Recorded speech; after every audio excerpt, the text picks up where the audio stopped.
రాజా పుట్టింది రాజా అనుభవించు రాజా.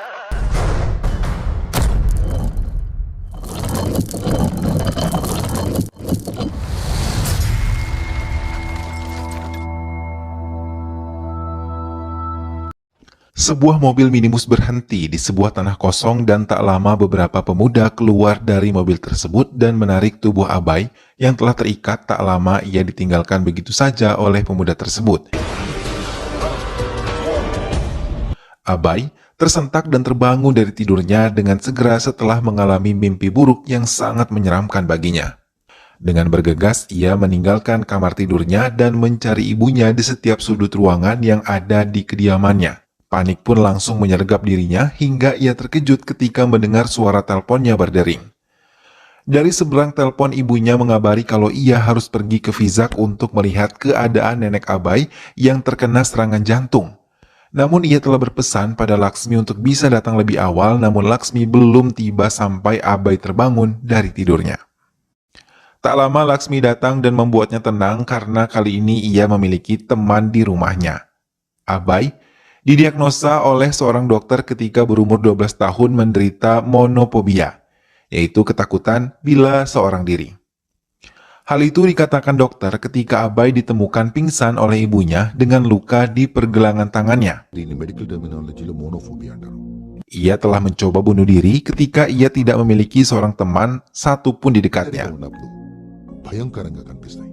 Abai merasa tubuhnya bergetar dan seluruh tubuhnya berputar serta merasakan pusing yang sangat hebat dan ia bisa melakukan hal nekat untuk mengakhiri hidupnya. Abai yang mencintai Madu mencoba menceritakan tentang penyakitnya pada Madu. Namun ia malah menolak lamaran yang diberikan oleh Abai dan menganggap kalau Abai tidak akan mampu menjaga dirinya dengan baik. Hingga hubungan mereka pun berakhir begitu saja. Padahal Abai sangat mengharapkan Madu bisa menjadi istri yang baik untuk dirinya. ఆ బాధను దూరం చేసేది కూడా అమ్మాయి. Ia terdiam dan termangu memperhatikan keadaan sekitarnya, hingga ia terpana melihat seorang wanita yang sangat cantik dan juga anggun. Ia memperhatikannya tengah bersama teman-temannya, namun beberapa preman datang dan mencoba mengganggu mereka. Dengan cepat, Abai keluar dari mobilnya dan melumpuhkan mereka hingga mereka ketakutan dan berlari meninggalkan tempat tersebut.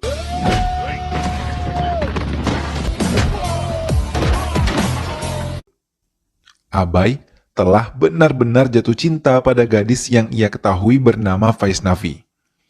Ia sering tersenyum sendiri mengingat pertemuannya dengan gadis tersebut hingga ia selalu digoda oleh Giri untuk bisa melumpuhkan hati Vaisnavi itu. Saat Abai menemani Giri ke sebuah toko sari, ia melihat Vaisnavi tengah bersama teman-temannya. Ia tersenyum bahagia. Giri pun mengajaknya untuk bisa menemuinya. Namun Abai menolak dan memperhatikan Vaisnavi yang dengan lemah lembut menerima kekurangan orang lain. Abai yakin kalau ia berjodoh dengan Vaisnavi, ia akan bisa diterima dengan baik walaupun ia memiliki kekurangan dan juga penyakit. Abai menceritakan pada ibunya sosok Vaisnavi yang sangat ia kagumi. Dan saat ibunya melihat wajahnya melalui handphone, ibunya pun yakin kalau Vaisnavi bisa menjadi istri sekaligus menantu yang baik untuk Abai. Saat mengunjungi kuil, tanpa sengaja mereka bertemu di tempat itu. Kali ini Vaisnavi yang menegur Abai yang tengah bersama ibunya. Mereka pun berbincang hangat dan Abai serta Vaisnavi pun bertukar nomor handphone. అబ్బాయి Kali ini Vaisnavi menelpon Abai dan mengajaknya bertemu. Abai mengiyakan dan menunggu bersama Giri di sebuah restoran. Bye bye. పులిరా నువ్వు. డైరెక్ట్గా కలిస్తే చెప్తా. అప్పుడు Saat Vaisnavi datang, ia memperkenalkan Giri pada Vaisnavi sebelum mereka pergi ke tempat tujuan mereka. Sepanjang perjalanan, Abai merasa sangat senang dan yakin kalau ia pasti akan mendapatkan cinta Vaisnavi. Di sebuah perbukitan wisata, Abai menghentikan sepeda motornya dan menggunakan kesempatan itu untuk mengatakan perasaannya kepada Vaisnavi. Tapi tiba-tiba, Vaisnavi pergi begitu saja hingga membuat panik Abai. Ia terus mencari hingga ia hampir saja terjun di pembatas jalan tersebut. Tak lama Vaisnavi datang dan menariknya. Abai langsung memeluk Vaisnavi dan merasakan ketakutan saat Vaisnavi tidak bersamanya. Abai dan Vaisnavi pun telah menyatakan cintanya satu sama lain. Saat berada di kuil dengan cepat, Abai membantu ayah Vaisnavi yang terkena serangan epilepsi yang sudah lama dideritanya. Setelah tenang, ayahnya pun dibawa menjauh dari kerumunan para pendoa di sana. Vaisnavi menjelaskan kalau ayahnya menderita epilepsi sejak lama. Tapi Abai tidak sama sekali menghindari Vaisnavi dan keluarganya. Ia malah menerima dengan tangan terbuka kekurangan ayah Vaisnavi. Di rumah, Vaisnavi yang tengah direncanakan akan menikah dengan lelaki lain langsung ditolak oleh Vaisnavi dan ia menunjukkan foto Abai kepada kedua orang tuanya. Ayahnya menerima dengan tangan terbuka kehadiran Abai di hati putrinya, tapi tidak untuk ibu Vaisnavi. Ia tidak menerima dan meninggalkan Vaisnavi bersama suaminya. Vaisnavi pun menurutinya dan mencoba mengatakan hal baik tentang Abai, dan ia yakin ia bisa menjadi suami yang melindungi dirinya dan juga anak-anaknya kelak. Ibu Vaisnavi hanya menghela napas dan mengiyakan keinginan putrinya tersebut. Abai pun mengabari ibunya kalau ia dan Vaisnavi akan segera menikah setelah mendapatkan restu dari kedua orang tua Vaisnavi. Mendengar hal itu, ibu Abai sangat bahagia, dan Abai juga mengatakan ia akan menceritakan siapa dirinya sebenarnya pada Vaisnavi, agar ia bisa menerima Abai menjadi suaminya nanti. Kali ini Abai yang ditinggal seorang diri di rumah meminta Giri untuk menemaninya. Tapi Giri beralasan akan datang 10 menit lagi. Karena panik dan takut, Abai malah melihat seorang pencuri yang berniat masuk ke rumahnya. Karena ia tidak mau sendirian, ia pun mengajak pencuri tersebut untuk menemaninya selama Giri belum datang. Ia pun memberi makanan kepada pencuri tersebut agar ia bisa berlama-lama dengannya. దొంగతనం చేయడానికి ఇది చిరంజీవి గారి జమానా కాదు బ్రో. దొంగతనం స్టార్ట్ చేసావా? లేదు భయ్యా, అన్నీ అమ్ముకున్నా చేయటం మొదలు పెట్టా. Tak lama Giri pun datang dan membawa beberapa minuman beralkohol di tangannya. Mereka mengajak pencuri tersebut bergabung bersama mereka untuk menikmati minuman yang dibawa oleh Giri. Pencuri yang mengaku bernama Immanuel itu pun bersuka cita menikmati minuman beralkohol yang dibawa oleh Giri. Namun keinginan mencurinya malah membuatnya mengambil dompet milik Giri. Namun ia tertangkap tangan dan Abai yang baru saja kembali dari dapur mengakui kalau Immanuel memang seorang pencuri. Hal itu membuat Giri menjadi kesal karena mengizinkan pencuri bersama dengan mereka.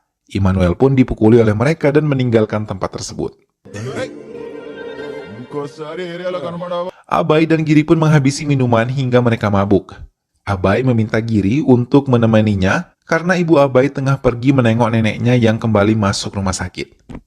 Namun Giri menolak karena ia ingin pergi mengunjungi puja kekasihnya.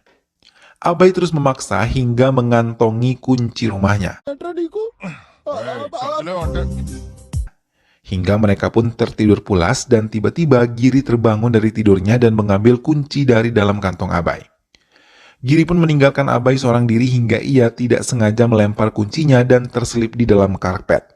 Tak lama Giri pergi, Abai terbangun dan ia terkejut ketika mendapati dirinya ketakutan, bahkan rasa takut itu benar-benar menjalar ke seluruh tubuhnya dan merasakan dunia serasa berputar.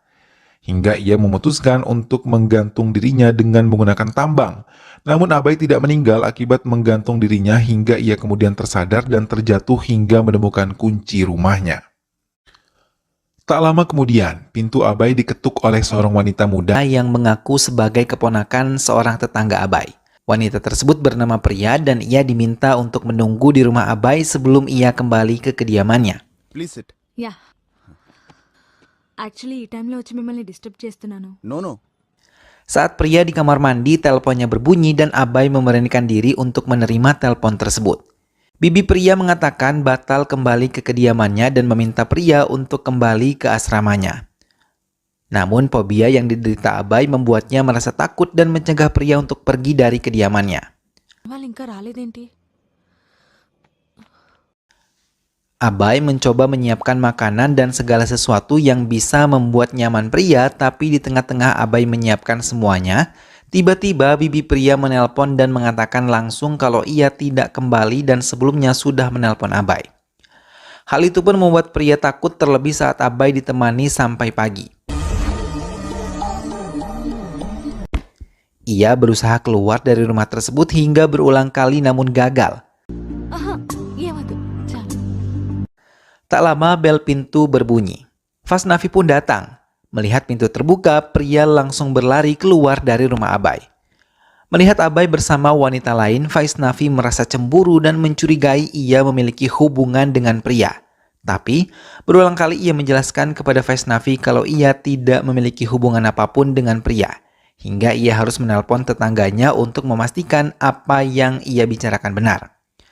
Vaisnavi pun mempercayainya dan mulai mau berbincang hangat dengan Abai. Mereka pun berbicara tentang masa depan mereka nanti hingga tiba-tiba Vaisnavi menemukan sebuah foto Abai bersama Madu dan bertuliskan mesra. Lagi-lagi Vaisnavi merasa cemburu. Kali ini semua penjelasan Abai sama sekali tidak dipercayai oleh Vaisnavi. Abai yang tidak bisa lagi berbicara pada Vaisnavi akhirnya membungkam mulut kekasihnya dan mengikat kedua tangannya di sebuah kursi. Tapi tiba-tiba Abai dihajar oleh subinspektur bernama Ajay yang mengaku sebagai pacar dari Vaisnavi. Mereka pun berkelahi dan menghancurkan semua barang-barang yang ada di ruangan itu. Hingga keduanya saling mengunci dan tidak bisa lagi saling menyerang. Keduanya pun meminta Vaisnavi mengambilkan sebuah kayu yang ada di hadapan mereka dan memintanya untuk diberikan ke salah satu dari mereka. Vaisnavi pun terlihat bingung hingga ia memutuskan untuk mengambil kayu tersebut dan menghantamkannya ke kepala Abai, hingga ia mengalami luka di kepalanya. Namun Abai terus memohon agar bisa ditemani terus oleh Vaisnavi. Ajay juga mengambil kesempatan itu untuk menghantam Abai menggunakan kayu. Tak lama Abai pun dibawa ke kantor polisi. Abai terus memohon untuk tidak ditinggal sendiri di dalam penjara hingga ia memaksa seorang petugas polisi untuk menemaninya sampai ia tertidur berdua di dalam penjara. Keesokan harinya inspektur kembali datang untuk membuat vir atas kesalahan percobaan pembunuhan dan pelecehan yang dilakukan oleh Abai. Sementara di tempat lain, Vaisnavi sangat merasa bersalah dan menyesal. Ia masih mencintai Abai dan ingin terus bersama dengan dirinya. Abai pun dipaksa dibawa ke penjara gelap dan pengap hingga ia terus meronta untuk melawan mereka. Tapi polisi tersebut tetap melakukannya hingga polisi itu terkejut ketika melihat pintu penjara tersebut hancur oleh Abai. ఉంటారంటే భయం అంటుండు అందరినీ భయపెడుతుండు. Abai pun diperiksa oleh dokter dan dokter mengatakan kepada polisi kalau Abai menderita monofobia. Hingga ia memaksa semua orang untuk menemaninya. Ia sama sekali tidak ingin ditinggal sendiri. Bila hal itu terjadi maka ia akan melakukan sesuatu yang bisa membahayakan dirinya. Abai pun dibebaskan karena terbukti tidak bersalah dan mengizinkan kembali ke kediamannya. Sementara ibu Abai yang baru saja sampai di kediamannya merasa terkejut ketika melihat rumah yang dalam keadaan sangat berantakan. Abai yang baru saja tiba tidak mempedulikan racauan ibunya. Ia langsung menuju kamar mandi dan membersihkan dirinya.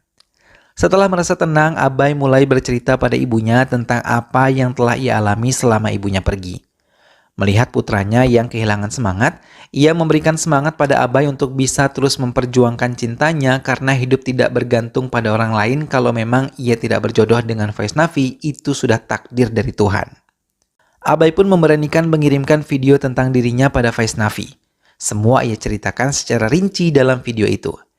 Hingga Vaisnavi merasa bersalah dan ia baru menyadari sikap aneh yang ditunjukkan Abai selama mereka bersama. ఉంటా కానీ తను మంచివాడేనమ్మా.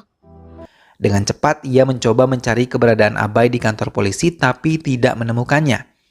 Ia pun mencoba menghubunginya dan memintanya untuk menemuinya di area perbukitan. Abai pun mendatangi tempat tersebut, namun baru saja ia tiba, tak lama sebuah minibus datang dan membawanya. Vaisnavi menjerit dan mencoba menolongnya tapi tidak berhasil. Abai dibawa oleh preman-preman yang pernah mengganggu Vaisnavi ke sebuah gudang tua. Di tempat itu ia ditinggal seorang diri sementara mereka menonton Abai dari televisi. Abai yang merasa ketakutan seorang diri mencoba keluar dari tempat itu tapi tidak bisa menemukan jalan keluarnya. Hingga ia pun jatuh pingsan dan preman-preman itu merasa ketakutan lalu mendatangi Abai.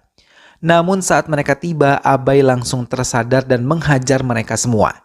Hingga mereka pun akhirnya melarikan diri.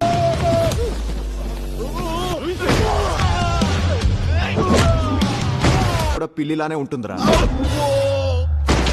Setelah semua pergi, Abai membuka pintu dan menemukan Vaisnavi berada di depan pintu tersebut. Ia pun memeluk Vaisnavi dan meyakinkan bahwa ia baik-baik saja. Setelah meminta maaf, Vaisnavi meminta agar bisa menjalankan kembali hubungan mereka dan bisa menikah. Keluarga Abai pun merasa senang karena mereka bisa kembali bersatu dan film pun selesai.